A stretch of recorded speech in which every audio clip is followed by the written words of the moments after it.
Adventures of Sherlock Holmes. A Scandal in Bohemia. To Sherlock Holmes, she is always the woman. I have seldom heard him mention her under any other name. In his eyes, she eclipses and predominates the whole of her sex. It was not that he felt any emotion akin to love for Irene Adler. All emotions, and that one particularly, were abhorrent to his cold, precise, but admirably balanced mind. He was, I take it, the most perfect reasoning and observing machine that the world has seen. But as a lover, he would have placed himself in a false position.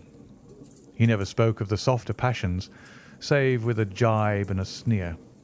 They were admirable things for the observer, excellent for drawing the veil from men's motives and actions, but for the trained reasoner to admit such intrusions into his own delicate and finely adjusted temperament was to introduce a distracting factor which might throw a doubt upon all his mental results.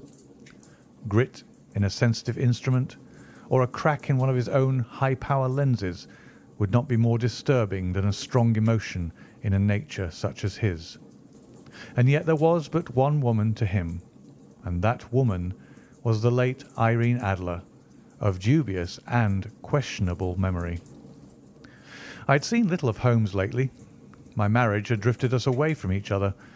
My own complete happiness and the home-centred interests which rise up around the man who first finds himself master of his own establishment were sufficient to absorb all my attention, while Holmes, who loathed every form of society with his whole Bohemian soul, remained in our lodgings in Baker Street, buried among his old books, and alternating from week to week between cocaine and ambition, the drowsiness of the drug and the fierce energy of his own keen nature. He was still as ever deeply attracted by the study of crime, and occupied his immense faculties and extraordinary powers of observation in following out those clues and clearing up those mysteries which had been abandoned as hopeless by the official police. From time to time I heard some vague account of his doings, of his summons to Odessa in the case of the Trepoff murder, of his clearing up of the singular tragedy of the Atkinson brothers at Trincomalee, and finally of the mission which he had accomplished so delicately and successfully for the reigning family of Holland. Beyond these signs of his activity, however, which I merely shared with all the readers of the daily press, I knew little of my former friend and companion.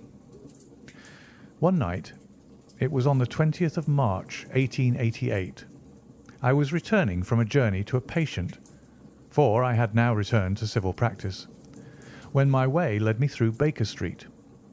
As I passed a well-remembered door, which must always be associated in my mind with my wooing and with the dark incidents of the Study in Scarlet, I was seized with a keen desire to see Holmes again, and to know how he was employing his extraordinary powers. His rooms were brilliantly lit, and even as I looked up I saw his tall, spare figure pass twice in a dark silhouette against the blind.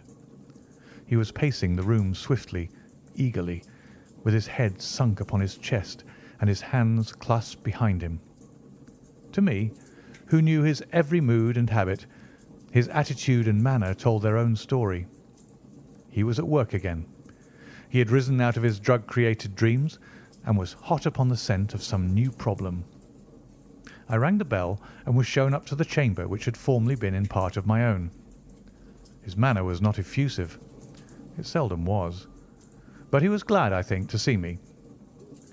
With hardly a word spoken, but with a kindly eye, he waved me to an armchair, threw across his case of cigars, and indicated a spirit case and a gasogen in the corner. When he stood before the fire and looked me over in his singular introspective fashion. "Wedlock suits you," he remarked. "I think, Watson, that you have put on 7½ pounds since I saw you." "7?" I answered. "Indeed." "I should have thought a little more, I fancy, Watson. And in practice again, I observe. You did not tell me that you intended to go into harness." "Then how do you know?" "I see it. I deduce it. How do I know that you have been getting yourself very wet lately, and that you have a most clumsy and careless servant girl?" "My dear Holmes," said I, "this is too much. You would certainly have been burned had you lived a few centuries ago. It is true that I had a country walk on Thursday and came home in a dreadful mess, but as I have changed my clothes, I can't imagine how you deduce it.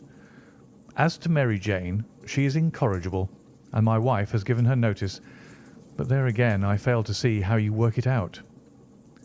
He chuckled to himself and rubbed his long, nervous hands together. "It is simplicity itself," said he. "My eyes tell me that on the inside of your left shoe, just where the firelight strikes it, the leather is scored by 6 almost parallel cuts. Obviously, they have been caused by someone who has very carelessly scraped around the edges of the sole in order to remove crusted mud from it. Hence you see my double deduction that you had been out in vile weather, and that you had a particularly malignant, boot-slitting specimen of the London slavey. As to your practice, if a gentleman walks into my rooms smelling of iodoform, with a black mark of nitrate of silver upon his right forefinger, and a bulge on the right side of his top hat to show where he has secreted his stethoscope, I must be dull indeed if I do not pronounce him to be an active member of the medical profession." I could not help laughing at the ease with which he explained his process of deduction. "When I hear you give your reasons," I remarked, "the thing always appears to me so ridiculously simple that I could easily do it myself, though at each successive instance of your reasoning I am baffled until you explain your process. And yet I believe that my eyes are as good as yours." "Quite so," he answered, lighting a cigarette and throwing himself down into an armchair. "You see, but you do not observe. The distinction is clear. For example, you have frequently seen the steps which lead up from the hall to this room?" "Frequently." "How often?" "Well, some hundreds of times." "Then how many are there?" "How many? I don't know." "Quite so. You have not observed, and yet you have seen. That is just my point. Now, I know that there are 17 steps because I have both seen and observed. By the way, since you are interested in these little problems, and since you are good enough to chronicle one or two of my trifling experiences, you may be interested in this." He threw over a sheet of thick pink-tinted notepaper which had been lying upon the table. "It came by the last post," said he. "Read it aloud." The note was undated and without either signature or address. "There will call upon you tonight at 7:45, it said, "a gentleman who desires to consult you upon a matter of the very deepest moment. Your recent services to one of the royal houses of Europe have shown that you are one who may safely be trusted with matters which are of an importance which can hardly be exaggerated. This account of you we have from all quarters received. Be in your chamber, then, at that hour, and do not take it amiss if your visitor wear a mask." "This is indeed a mystery," I remarked. "What do you imagine that it means?" "I have no data yet. It is a capital mistake to theorize before one has data. Insensibly one begins to twist facts to suit theories, instead of theories to suit facts. But the note itself, what do you deduce from it?" I carefully examined the writing and the paper upon which it was written. "The man who wrote it was presumably well-to-do," I remarked, endeavouring to imitate my companion's processes. "Such paper could not be bought under £0.50 a packet. It is peculiarly strong and stiff." "Peculiar. That is the very word," said Holmes. "It is not an English paper at all. Hold it up to the light." I did so and saw a large E with a small g, a P and a large G with a small t woven into the texture of the paper. "What do you make of that?" asked Holmes. "The name of the maker, no doubt, or his monogram, rather?" "Not at all. The G with the small t stands for Gesellschaft, which is the German for company. It is a customary contraction, like our Co. P, of course, stands for papier. Now for the E.G. Let us glance at our Continental Gazetteer. He took down a heavy brown volume from his shelves. Eglo, Eglonitz. Here we are. Egria. It is in a German-speaking country in Bohemia, not far from Carlsbad.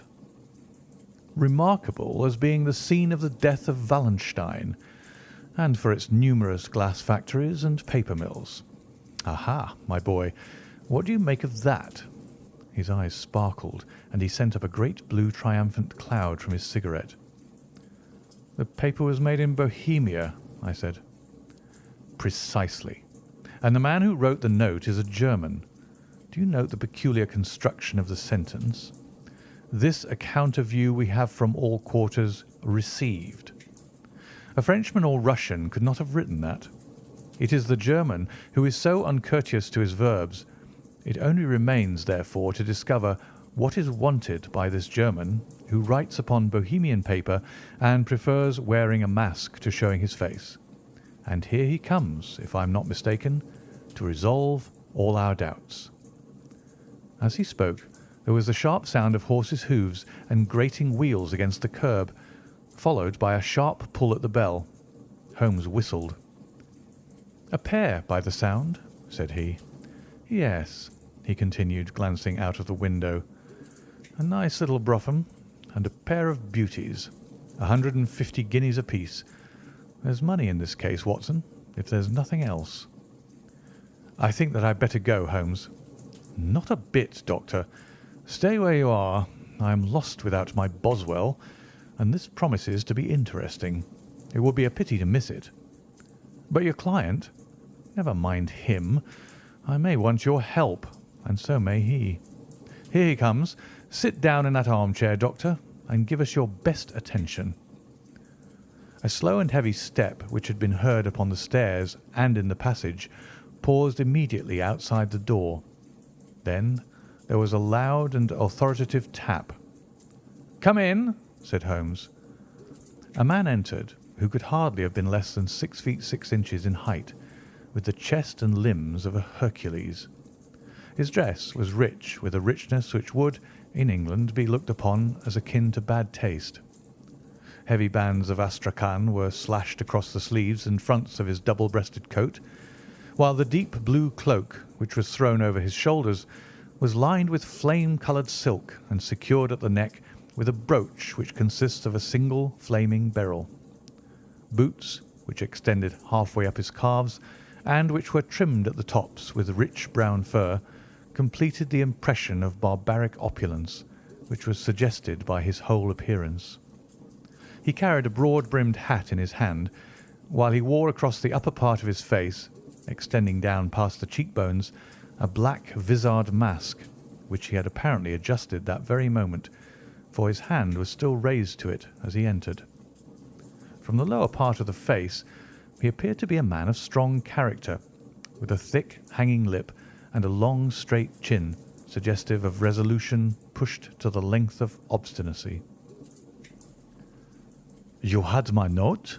he asked with a deep, harsh voice and a strongly marked German accent. "I told you that I would call." He looked from one to the other of us as if uncertain which to address. "Pray take a seat," said Holmes. "This is my friend and colleague, Dr. Watson, who is occasionally good enough to help me in my cases. Whom have I the honour to address?" "You may address me as the Count von Kramm, a Bohemian nobleman." "I understand that this gentleman, your friend, is a man of honour and discretion, whom I may trust with a matter of most extreme importance. If not, I should much prefer to communicate with you alone." I rose to go, but Holmes caught me by the wrist and pushed me back into my chair. "It is both or none," said he. "You may say before this gentleman anything which you may say to me." The Count shrugged his broad shoulders. "Then I must begin," said he, "by binding you both to absolute secrecy for 2 years. At the end of that time the matter will be of no importance. At present, it is not too much to say that it is of such weight it may have an influence upon European history." "I promise," said Holmes. "And I." "You will excuse this mask," continued our strange visitor. "The august person who employs me wishes his agent to be unknown to you, and I may confess at once that the title by which I have just called myself is not exactly my own." "I was aware of it," said Holmes dryly. "The circumstances are of great delicacy, and every precaution has to be taken to quench what might grow to be an immense scandal and seriously compromise one of the reigning families of Europe. To speak plainly, the matter implicates the great house of Ormstein, hereditary kings of Bohemia." "I was also aware of that," murmured Holmes, settling himself down in his armchair and closing his eyes. Our visitor glanced with some apparent surprise at the languid, lounging figure of the man who had been no doubt depicted to him as the most incisive reasoner and most energetic agent in Europe. Holmes slowly reopened his eyes and looked impatiently at his gigantic client. "If your Majesty would condescend to state your case," he remarked, "I should be better able to advise you." The man sprang from his chair and paced up and down the room in an uncontrollable agitation. Then, with a gesture of desperation, he tore the mask from his face and hurled it upon the ground. "You are right," he cried. "I am the king. Why should I attempt to conceal it?" "Why, indeed?" murmured Holmes. "Your Majesty had not spoken before I was aware that I was addressing Wilhelm Gottsreich Sigismund von Ormstein, Grand Duke of Cassel-Felstein and hereditary King of Bohemia." "But you can understand," said our strange visitor, sitting down once more and passing his hand over his high white forehead. "You can understand that I am not accustomed to doing such business in my own person. Yet the matter was so delicate that I could not confide it to an agent without putting myself in his power. I have come incognito from Prague for the purpose of consulting you." "Then pray consult," said Holmes, shutting his eyes once more. "The facts are briefly these. Some 5 years ago, during a lengthy visit to Warsaw, I made the acquaintance of the well-known adventuress Irene Adler. The name is no doubt familiar to you." "Kindly look her up in my index, Doctor," murmured Holmes, without opening his eyes. For many years he had adopted a system of docketing all paragraphs concerning men and things, so that it was difficult to name a subject or a person on which he could not at once furnish information. In this case I found her biography sandwiched in between that of a Hebrew rabbi and that of a staff commander who had written a monograph upon the deep-sea fishes. "Let me see," said Holmes. Born in New Jersey in the year 1858, contralto. La Scala. Prima donna Imperial Opera of Warsaw. Yes. Retired from operatic stage. Living in London. Quite so. Your Majesty, as I understand, became entangled with this young person, wrote her some compromising letters, and is now desirous of getting those letters back." "Precisely so. But how?" "Was there a secret marriage?" "None." "No legal papers or certificates?" "None." "Then I fail to follow, Your Majesty.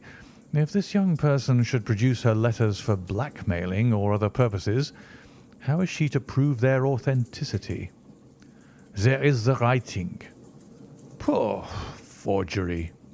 "My private notepaper." "Stolen." "My own seal." "Imitated." "My photograph." "Bought." "We were both in the photograph." "Oh dear. That is very bad. Your Majesty has indeed committed an indiscretion." "I was mad, insane." "You have compromised yourself seriously." "I was only Crown Prince then. I was young. I am but 30 now." "It must be recovered." We have tried and failed." "Your Majesty must pay. It must be bought." "She will not sell." "Stolen, then?" "5 attempts have been made. Twice burglars in my pay ransacked her house. Once we diverted her luggage when she travelled. Twice she has been waylaid. There has been no result." "No sign of it?" "Absolutely none." Holmes laughed. "It is quite a pretty little problem," said he. "But a very serious one to me," returned the king reproachfully. "Very, indeed. And what does she propose to do with the photograph?" "To ruin me." "But how?" "I am about to be married." "So I have heard." "To Clotilde Lothman von Saxe-Meiningen, second daughter of the King of Scandinavia. You may know the strict principles of her family. She is herself the very soul of delicacy. A shadow of a doubt as to my conduct would bring the matter to an end." "And Irene Adler?" "Threatens to send them the photograph. And she will do it. I know that she will do it. You do not know her, but she has a soul of steel. She has the face of the most beautiful of women and the mind of the most resolute of men. Rather than I should marry another woman, there are no lengths to which she would not go. None." "You are sure that she has not sent it yet?" "I am sure." "And why?" "Because she has said that she would send it on the day when the betrothal was publicly proclaimed. That will be next Monday." "Oh, then we have 3 days yet," said Holmes with a yawn. "That's very fortunate, as I have 1 or 2 matters of importance to look into just at present. Your Majesty will, of course, stay in London for the present?" "Certainly. You will find me at the Langham under the name of the Count von Kramm." "Then I shall drop you a line to let you know how we progress." "Pray do so. I shall be all anxiety." "Then, as to money?" "You have carte blanche." "Absolutely?" "I tell you that I would give one of the provinces of my kingdom to have that photograph." "And for present expenses?" The king took a heavy chamois leather bag from under his cloak and laid it on the table. "There are £300 in the gold and 700 in notes," he said. Holmes scribbled a receipt upon a sheet of his notebook and handed it to him. "And mademoiselle's address?" he asked. "Is Briony Lodge, Serpentine Avenue, St. John's Wood." Holmes took a note of it. "One other question," said he. "Was the photograph a cabinet?" "It was." "Then good night, Your Majesty, and I trust that we shall soon have some good news for you. And good night, Watson," he added, as the wheels of the Royal brougham rolled down the street. "If you'll be good enough to call tomorrow afternoon at 3 o'clock, I should like to chat this little matter over with you." 2. At 3 o'clock precisely, I was at Baker Street, but Holmes had not yet returned. The landlady informed me that he had left the house shortly after 8 o'clock in the morning. I sat down beside the fire, however, with the intention of awaiting him, however long he might be. I was already deeply interested in his inquiry, for though it was surrounded by none of the grim and strange features which were associated with the 2 crimes which I had already recorded, still the nature of the case and the exalted station of his client gave it a character of its own.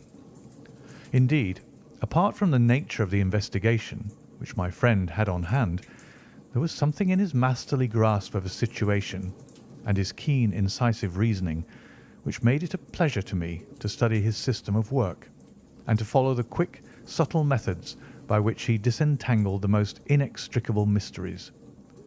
So accustomed was I to his invariable success that the very possibility of his failing had ceased to enter into my head. It was close upon 4 before the door opened, and a drunken-looking groom, ill-kempt and side-whiskered, with an inflamed face and disreputable clothes, walked into the room.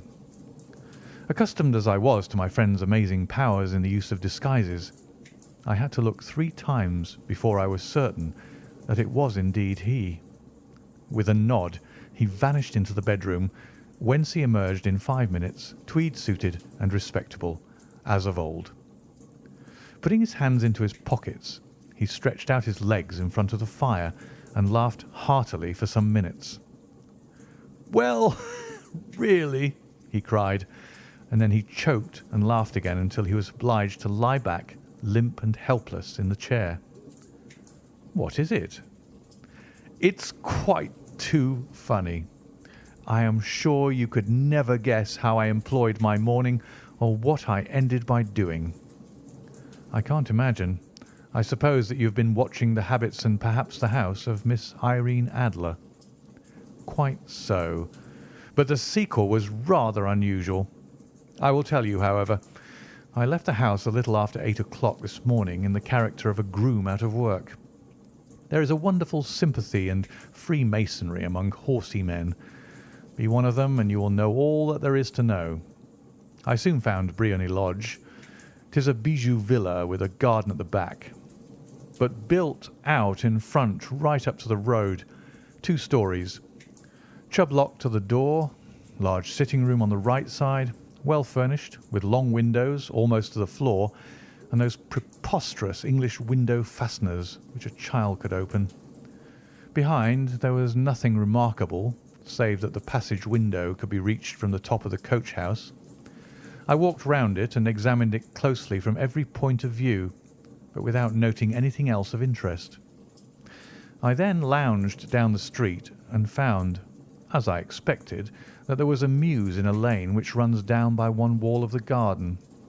I lent the ostlers a hand in rubbing down their horses, and received in exchange 2d, a glass of half and half, 2 fills of shag tobacco, and as much information as I could desire about Miss Adler, to say nothing of half a dozen other people in the neighbourhood in whom I was not the least interested, but whose biographies I was compelled to listen to. "And what of Irene Adler?" I asked. "Oh, she has turned all the men's heads down in that part.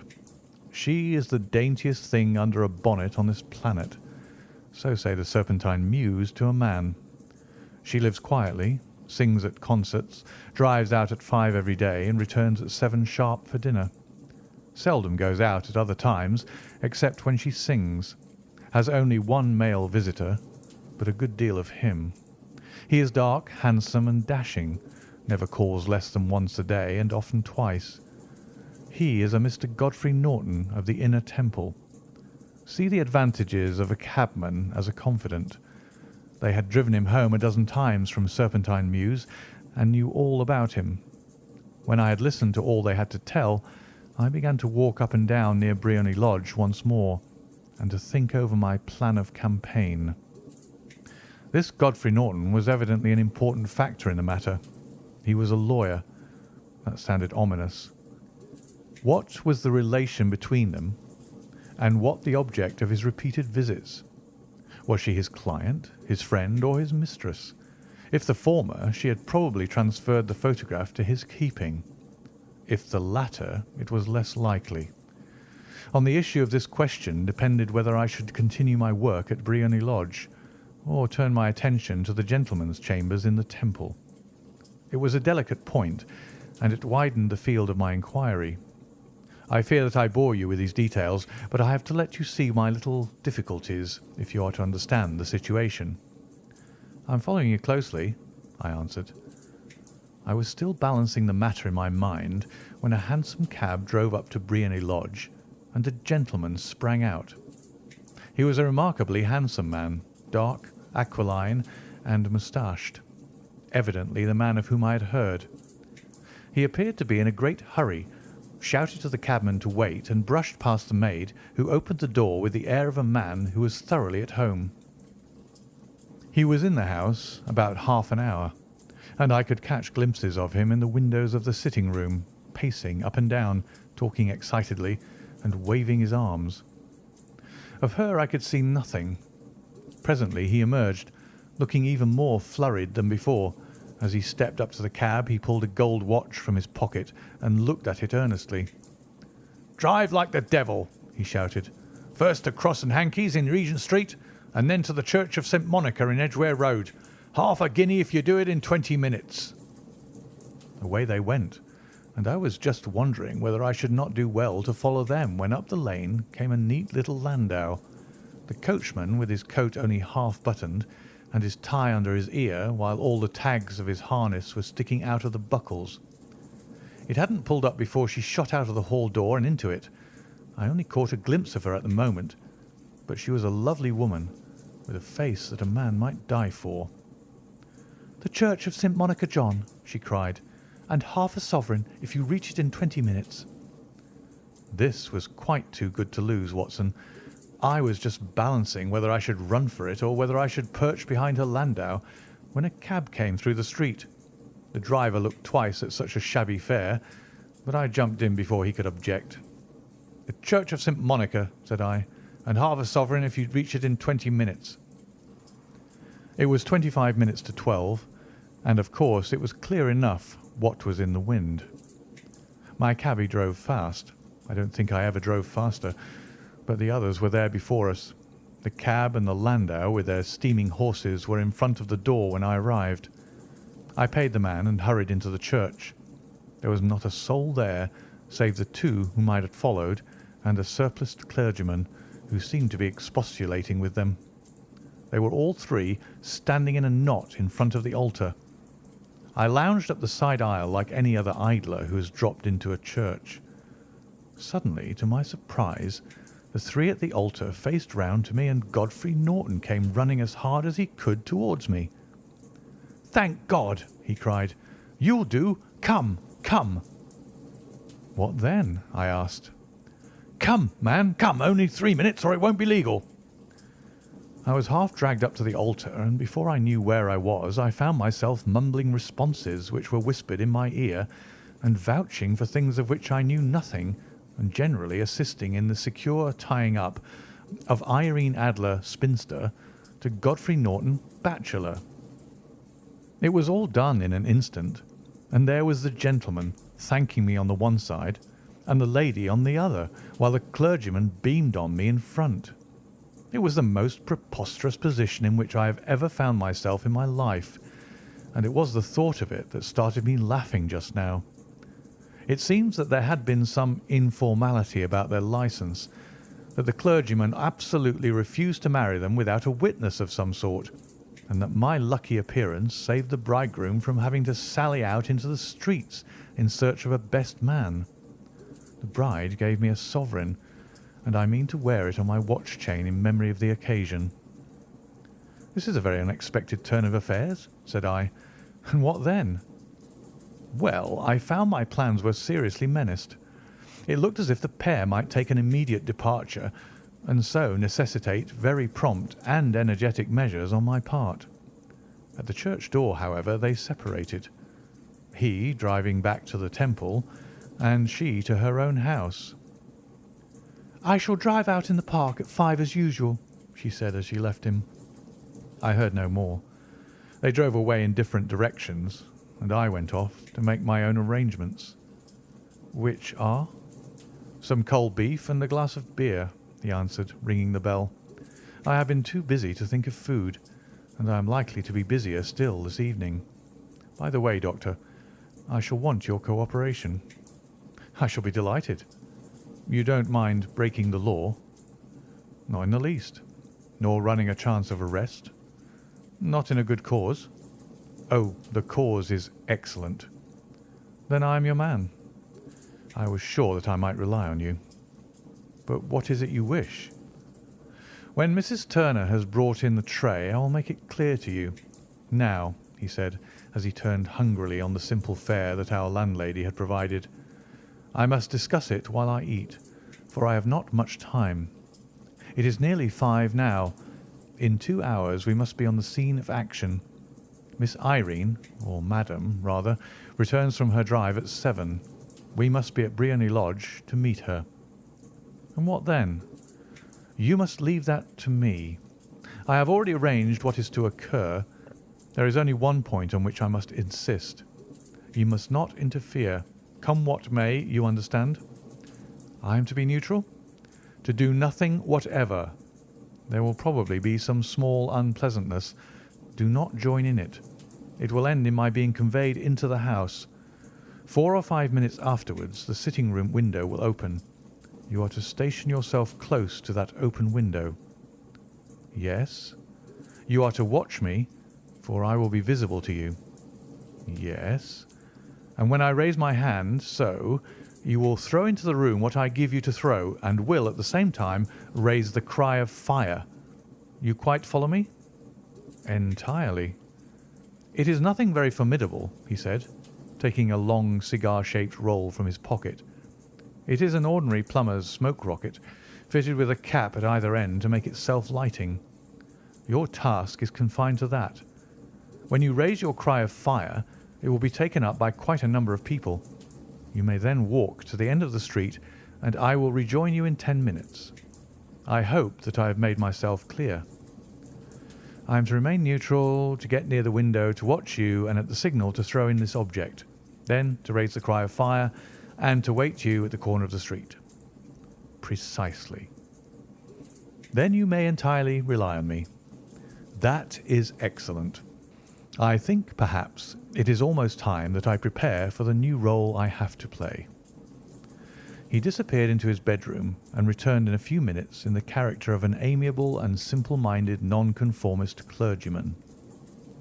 His broad black hat, his baggy trousers, his white tie, his sympathetic smile, and general look of peering and benevolent curiosity was such as Mr. John Hare alone could have equalled. It was not merely that Holmes changed his costume. His expression, his manner, his very soul seemed to vary with every fresh part that he assumed. The stage lost a fine actor, even as science lost an acute reasoner when he became a specialist in crime. It was 6:15 when we left Baker Street, and it still wanted 10 minutes to the hour when we found ourselves in Serpentine Avenue. It was already dusk, and the lamps were just being lighted as we paced up and down in front of Briony Lodge, waiting for the coming of its occupant. The house was just such as I had pictured it from Sherlock Holmes' succinct description, but the locality appeared to be less private than I expected. On the contrary, for a small street in a quiet neighbourhood, it was remarkably animated. There was a group of shabbily dressed men smoking and laughing in a corner, a scissors grinder with his wheel, 2 guardsmen who were flirting with a nurse girl, and several well-dressed young men who were lounging up and down with cigars in their mouths. "You see," remarked Holmes, as we paced to and fro in front of the house, "this marriage rather simplifies matters. The photograph becomes a double-edged weapon now. The chances are that she would be as averse to its being seen by Mr. Godfrey Norton as our client is to its coming to the eyes of his princess. Now the question is, where are we to find the photograph?" "Where indeed?" "It is most unlikely that she carries it about with her. It is cabinet size, too large for easy concealment about a woman's dress. She knows that the king is capable of having her waylaid and searched. 2 attempts of the sort have already been made. We may take it, then, that she does not carry it about with her. Where, then? Her banker or her lawyer. There is that double possibility. But I am inclined to think neither. Women are naturally secretive, and they like to do their own secreting. Why should she hand it over to anyone else? She could trust her own guardianship, but she could not tell what indirect or political influence might be brought to bear upon a businessman. Besides, remember that she had resolved to use it within a few days. It must be where she can lay her hands upon it. It must be in her own house. But it has twice been burgled. They do not know how to look. But how will you look? I will not look. What then? I will get her to show me. But she will refuse. She will not be able to. But I hear the rumble of wheels. It is her carriage. Now, carry out my orders to the letter." As he spoke, the gleam of the sidelights of a carriage came round the curve of the avenue. It was a smart little landau, which rattled up to the door of Briony Lodge. As it pulled up, one of the loafing men at the corner dashed forward to open the door in the hope of earning a copper, but was elbowed away by another loafer who had rushed up with the same intention. A fierce quarrel broke out, which was increased by the two guardsmen who took sides with one of the loungers and by the scissors grinder who was equally hot upon the other side. A blow was struck, and in an instant the lady who had stepped from her carriage was the centre of a little knot of flushed and struggling men who struck savagely at each other with their fists and sticks. Holmes dashed into the crowd to protect the lady, but just as he reached her, he gave a cry and dropped to the ground with the blood running freely down his face. At his fall, the guardsmen took to their heels in one direction and the loungers in the other, while a number of better-dressed people, who had watched the scuffle without taking part in it, crowded in to help the lady and to attend to the injured man. Irene Adler, as I will still call her, had hurried up the steps, but she stood at the top with her superb figure outlined against the lights of the hall, looking back into the street. "Is the poor gentleman much hurt?" she asked. "He is dead," cried several voices. "No, no, there's life in him," shouted another. "But he'll be gone before you can get him to hospital." "He's a brave fellow," said a woman. "They would have had the lady's purse and watch if it hadn't been for him. There were a gang, and a rough one, too. Ah, he's breathing now." "He can't lie in the street. May we bring him in, ma'am?" "Surely. Bring him into the sitting-room. There's a comfortable sofa. This way, please." Slowly and solemnly he was borne into Briony Lodge and laid out in the principal room, while I still observed the proceedings from my post by the window. The lamps had been lit, but the blinds had not been drawn, so that I could see Holmes as he lay upon the couch. I do not know whether he was seized with compunction at that point for the part he was playing, but I know that I never felt more heartily ashamed of myself in my life than when I saw the beautiful creature against whom I was conspiring, or the grace and kindliness with which she waited upon the injured man. And yet it would be the blackest treachery to Holmes to draw back now from the part which he had entrusted to me. I hardened my heart and took the smoke rocket from under my ulster. After all, I thought, we're not injuring her. We are but preventing her from injuring another. Holmes had sat upon the coach, and I saw him motion like a man who is in need of air. A maid rushed across and threw open the window.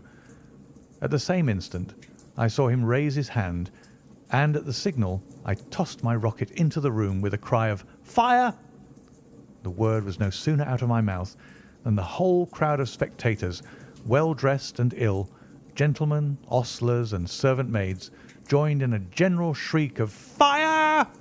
Thick clouds of smoke curled through the room and out at the open window. I caught a glimpse of rushing figures, and a moment later the voice of Holmes from within, assuring them that it was a false alarm. Slipping through the shouting crowd, I made my way to the corner of the street, and in 10 minutes was rejoiced to find my friend's arm in mine and to get away from the scene of uproar. He walked swiftly and in silence for some few minutes, until we had turned down one of the quiet streets which led towards the Edgware Road. "You did it very nicely, Doctor," he remarked. "Nothing could have been better. It is all right." "You have the photograph?" "I know where it is." "And how did you find out?" "She showed me, as I told you she would." "I'm still in the dark." "I do not wish to make a mystery," said he, laughing. "The matter was perfectly simple. You, of course, saw that everyone in the street was an accomplice. They were all engaged for the evening." "I guessed as much." "Then, when the row broke out, I had a little moist red paint in the palm of my hand. I rushed forward, fell down, clapped my hand to my face, and became a piteous spectacle. It is an old trick." "That also I could fathom." "Then they carried me in. She was bound to have me in. What else could she do? And into her sitting-room, which was the very room which I suspected. It lay between that and her bedroom, and I was determined to see which. They laid me on a couch. I motioned for air. They were compelled to open the window, and you had your chance." How did that help you? It was all important. When a woman thinks that her house is on fire, her instinct is at once to rush to the thing which she values most. It is a perfectly overpowering impulse, and I have more than once taken advantage of it. In the case of the Darlington substitution scandal, it was of use to me, and also in the Arnsworth Castle business. A married woman grabs at her baby, an unmarried one reaches for her jewel box. Now it was clear to me that our lady of today had nothing in the house more precious to her than what we are in quest of. She would rush to secure it. The alarm of fire was admirably done. The smoke and shouting were enough to shake nerves of steel. She responded beautifully.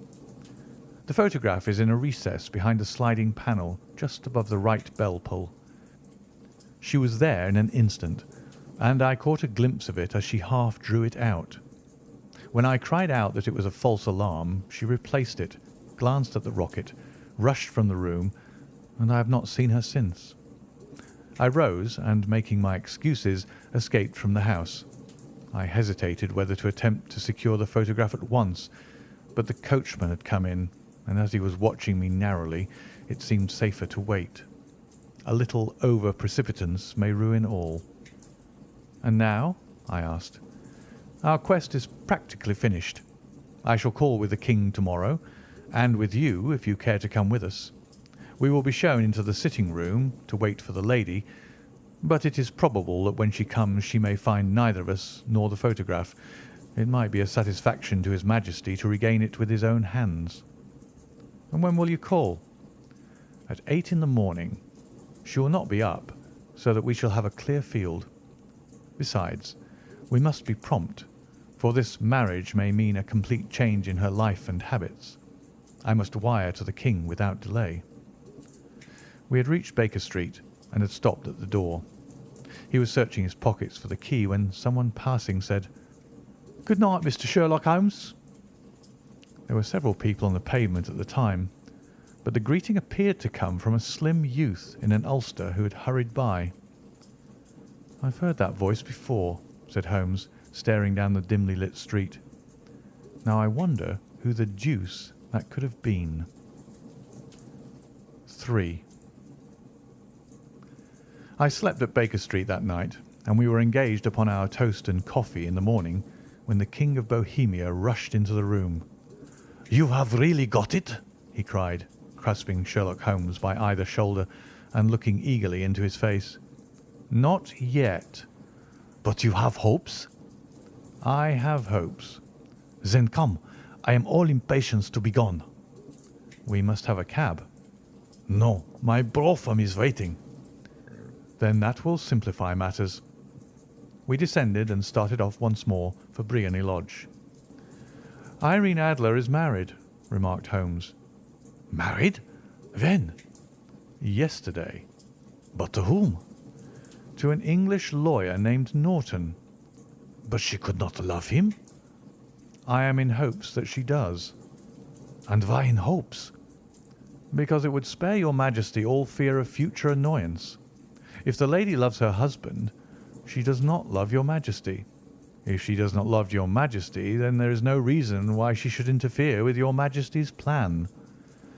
"It is true, and yet, well, I wish she had been of my own station. What a queen she would have made."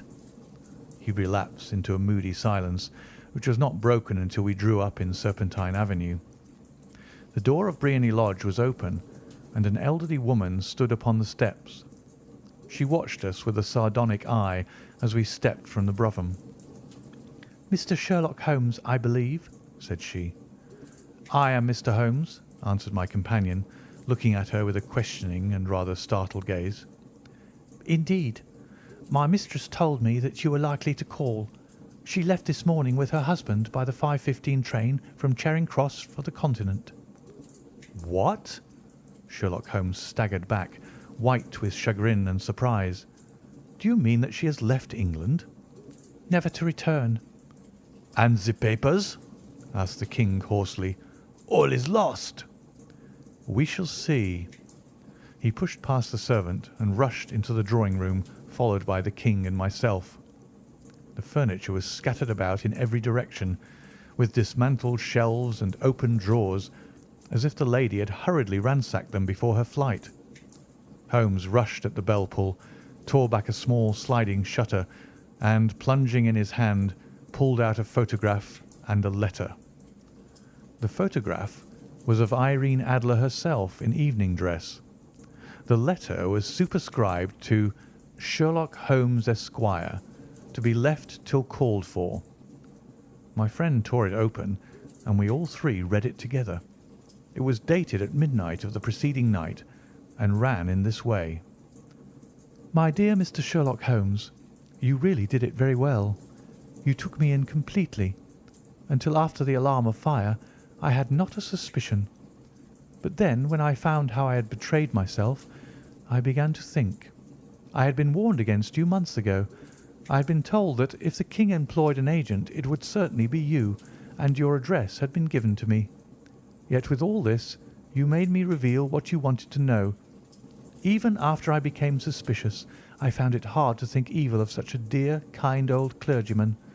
But you know, I have been trained as an actress myself. Male costume is nothing new to me. I often take advantage of the freedom which it gives. I sent John the coachman to watch you, ran upstairs, got into my walking clothes, as I call them, and came down just as you departed. Well, I followed you to your door, and so made sure that I was really an object of interest to the celebrated Mr. Sherlock Holmes. Then I rather imprudently wished you good night, and started for the Temple to see my husband. We both thought the best resource was flight, when pursued by so formidable an antagonist. So you will find the nest empty when you call tomorrow. As to the photograph, your client may rest in peace. I love and am loved by a better man than he. The King may do what he will without hindrance from one whom he has cruelly wronged. I keep it only to safeguard myself, and to preserve a weapon which will always secure me from any steps which he might take in the future. I leave a photograph which he might care to possess, and I remain, dear Mr. Sherlock Holmes, very truly yours, Irene Norton, née Adler." "What a woman! Oh, what a woman!" cried the King of Bohemia, when we had all three read this epistle. "Did I not tell you how quick and resolute she was? Would she not have made an admirable queen? Is it not a pity that she was not on my level?" "From what I have seen of the lady, she seems indeed to be on a very different level to your Majesty," said Holmes coldly. "I am sorry that I have not been able to bring your Majesty's business to a more successful conclusion." "On the contrary, my dear sir," cried the King, "nothing could be more successful. I know that her word is inviolate. The photograph is now as safe as if it were in the fire." "I am glad to hear your Majesty say so." "I am immensely indebted to you. Pray tell me, in what way I can reward you? This ring?" He slipped an emerald snake ring from his finger and held it out upon the palm of his hand. "Your Majesty has something which I should value even more highly," said Holmes. "You have but to name it." "This photograph." The King stared at him in amazement. "Irene's photograph?" he cried. "Certainly, if you wish it." "I thank you, your Majesty. Then there is no more to be done in the matter. I have the honour to wish you a very good morning." He bowed, and turning away without observing the hand which the King had stretched out to him, he set off in my company for his chambers. And that was how a great scandal threatened to affect the kingdom of Bohemia, and how the best plans of Mr. Sherlock Holmes were beaten by a woman's wit. He used to make merry over the cleverness of women, but I have not heard him do it of late, and when he speaks of Irene Adler, or when he refers to her photograph, it is always under the honourable title of the woman. End of A Scandal in Bohemia.